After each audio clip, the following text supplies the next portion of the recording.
Welcome back to this channel.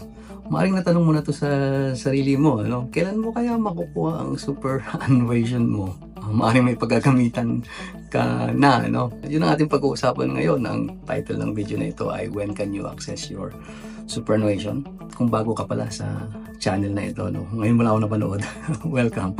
Ako si Rom, a licensed financial advisor, accountant, and tax agent dito sa Australia. Ang superannuation natin ay preserve yan sa old age natin, no? Medyo stricto ang gobyerno ng Australia dyan, no? Maaaring sa'yo ito, pero sa pagkuha nito is guided by our superannuation law or ating tinatawag na SIS Act. Hindi basta-basta na kahit sa'yo yan, makukuha mo na kaagad. Meron ng 12 reason, no, na pwede mong ma-access itong superannuation mo. Ang una dyan ay yung age 60. Mag-age 60 ka, but you are retiring. Hindi ibig sabihin na automatic, no, na 60 ka, kukunin mo lang superannuation mo. Dapat you have to cease your gainful employment. Wala ka dapat trabaho. Dahil kung may trabaho ka, hindi mo makukuha ang superannuation mo na buo, no? Pangalawang rason, age 60 and starting a transition to retirement. So ibig sabihin, maring 60 ka, pero may trabaho ka pa, no? Pero you want to reduce your working hours and gusto mo mag-pension, partly, no? Yun nga lang, pagdating kasi dito sa transition to retirement, 4 to 10% lang ng superannuation balance mo ang pwede mong kunin. Hindi mo pwedeng makuha ang buo. Pangatlong reason, age 65 and over. Ito ang pinakamadaling sitwasyon na madaling makuha ang superannuation. Kasi the fact na na-reach mo ang 65 years old, kahit may trabaho ka o wala man, pwede mo nang makuha ang superannuation mo. Number 4, death. Maring hindi ikaw makakuha nito, but pag namatay ka, no, your dependents or your nominated beneficiaries can get your superannuation. Walang requirement na edad dito, no? Panglima, based on compassionate grounds. Medyo stricto ang gobyerno natin dito. Ano mga example nito? Kailangan mo ng pera for medical treatments, palliative care ng ikaw, na asawa mo or kapamilya mo, no? Funeral expenses, maybe expenses sa kapamilya mo na may severe disabilities, or mortgage repayment. Kasama rin siya dito especially lalo na kung mapo-foreclose na yung bahay mo, you can access your superannuation.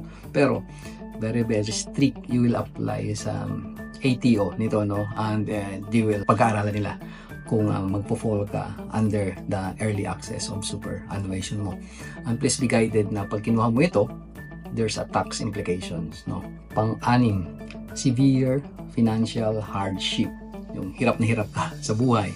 Pero may requirement dito, medyo stricto din ang gobyerno natin dito, no? Kailangan muna na pumunta ka sa Centrelink at kumuha ng welfare payments. Hindi ibig sabihin na nahirapan ka yung araw na ito, kukunin mo yung superannuation mo. That's not allowed, no? Centrelink muna, sabi nila. And ipag-approve mo sa kanila na you cannot pay your family living expenses. Lump sum din ito na ibibigay, may certain amount din lang, and it is taxable as well, no? Pang-pito, terminal medical condition. Ang requirement naman dito, you can access, of course, yung superannuation kasi mayroon kang sakit, no? Pero may dalawang certificate na kailangan from the doctor. Ang isa doon ay specialista. Doktor, ang isa, specialista. Ang sinasabi nila na yung sakit mo will result to dying within 24 months. And that's the time na you can get your superannuation para naintindihan ng gobyerno na ma-enjoy mo naman yung pera mo bago ka mawala. Number 8, temporary incapacity. Nakikita mo sa superannuation mo, maaaring meron kang income protection or partial disability. You can access that, no? For example, you have income protection for 2 years and hindi ka makabalik sa trabaho ng 2 years, and you can access that because ibabayad, insurance yun ibibigay sa iyo, and that's coming from superannuation as well. Number 9, permanent incapacity. So ibig sabihin, yung parang in layman's term, parang baldado ka na, no? At may requirement dito na certification from your doctor. Dalawa din na doctor ang kailangan mag-certify, pero kahit isa hindi si specialist, no? GP lang, pwede na. Dalawang GP, dalawang doktor na sinecertify nila na based on your medical condition, never ka nang makakabalik sa iyong trabaho. And you can claim the total permanent disability. Kung titingnan mo yung superannuation record, merong total permanent disability doon. Part ng insurance mo. And then yung balance nun, idadagdag doon. And you can claim that, you can get that superannuation. Number 10, First Home Super Saver Scheme. our government, ini-encourage tayo na mag-ipon, no? Pwedeng gamitin ang superannuation, doon ka mag-ipon, ano? And then, you can withdraw that. Yung naipon mo, it's not the super guarantee. Hindi ito yung kinocontribute ng ating mga employer, no?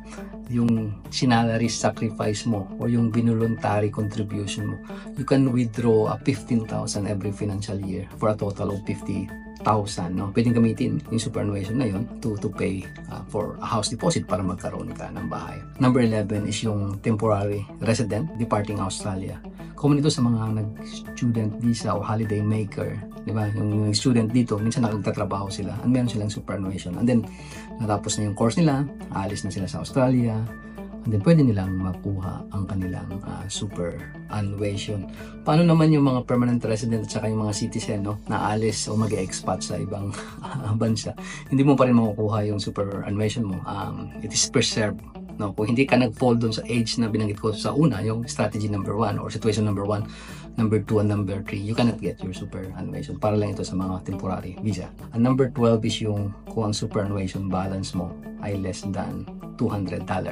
So makukuha mo siya. Kasi alam kasi ng gobyerno natin, pag less than $200, maaaring kainin lang ng fees yun, and you can get that superannuation money mo, ano? Or the best dyan is you consolidate that to your other superannuation funds. So kung may natutunan ka ulit sa 12 reason paano makuha ang superannuation natin, like, subscribe, at kung may kakilala ka naman na medyo kailangan ng impormasyon na ito, i-share mo ang video na ito sa kanya. At kita-kits ulit tayo next week.